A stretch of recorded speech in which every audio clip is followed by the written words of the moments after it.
I'm Beatrice Germala, Assistant Chief of the Los Angeles Police Department and Director of the Office of Special Operations. As you know, we live in complex times. Even though we like to think of our workplaces as places of safety and security, that is not always the case. We also have to be aware of our surroundings wherever we are. This could mean while we're at the movies, shopping, at school, or even while worshiping. Sometimes individuals who have a grudge or people who are unstable can become threats in the workplace or elsewhere. When these people are armed with guns, we refer to them as active shooters.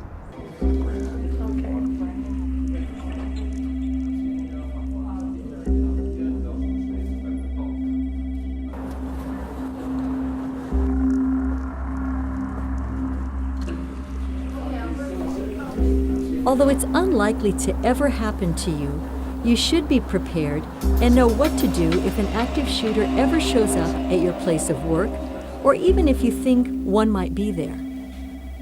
This information is applicable to everyone, including persons with disabilities and individuals with access and functional needs. There are 3 basic things you should do if you ever find yourself in an active shooter situation.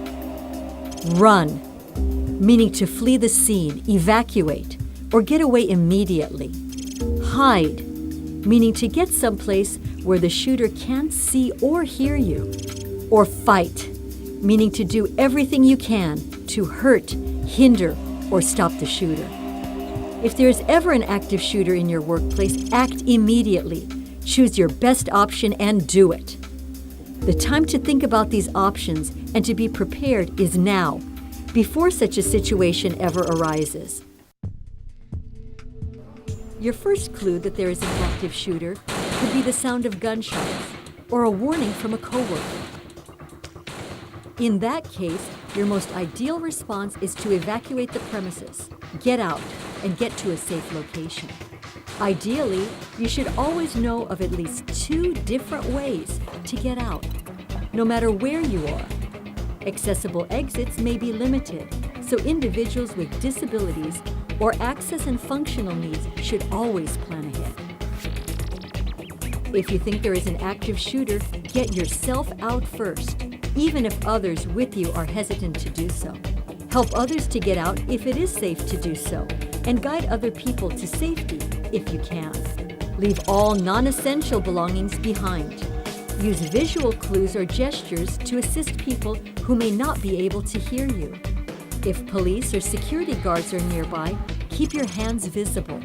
Follow the instructions of any law enforcement or first responders. Do not attempt to move wounded people. Again, your first option is get out.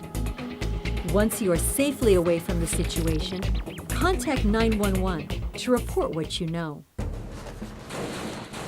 If you can't get out, your second option is to hide. Finding a hiding place which is outside of the shooter's area of view, preferably a room with a lock on the inside of the door. Individuals with disabilities or access and functional needs may need assistance hiding. Once you are inside, lock the door, and if possible, barricade it with large items such as cabinets or desks. Remain quiet and silence cell phones and printers. Turn off anything that is making a sound, such as a television or radio. Turn off any lights and hide behind large items. Help anyone who needs assistance to hide to the best of their ability. If you can't run and you can't hide, your final option is to fight. In this case, you and the people who are with you need to commit to act as aggressively as possible. Arm yourself with anything that can be used as a weapon.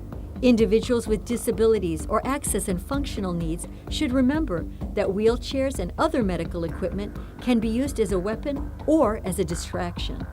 Other weapons could be fire extinguishers, canes, crutches, letter openers, scissors, vases, telephones, chairs, and any heavy object.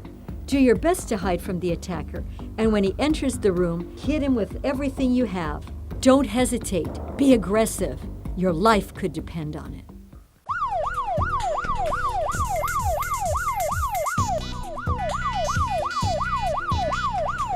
When first responders arrive, their priority will be to stop the shooter.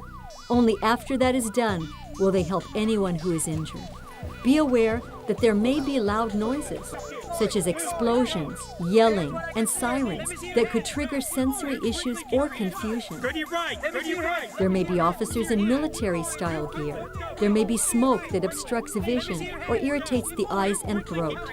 Individuals may be pushed to the ground by law enforcement for their safety. Keep your hands where they are visible and don't make any sudden or threatening movements. Keep going, keep going. Go. Keep your hands where I can see him. So let's review. Even though it is not likely that you will ever be faced with an active shooter situation, it could happen. Be prepared to do one of these things. Run, meaning get out. Hide, meaning don't be seen or heard. Fight, meaning do whatever it takes to stop the shooter. If you have any questions, the time to consult the management of your workplace is now, so that you can be ready for the worst if it ever becomes necessary to act to protect yourself.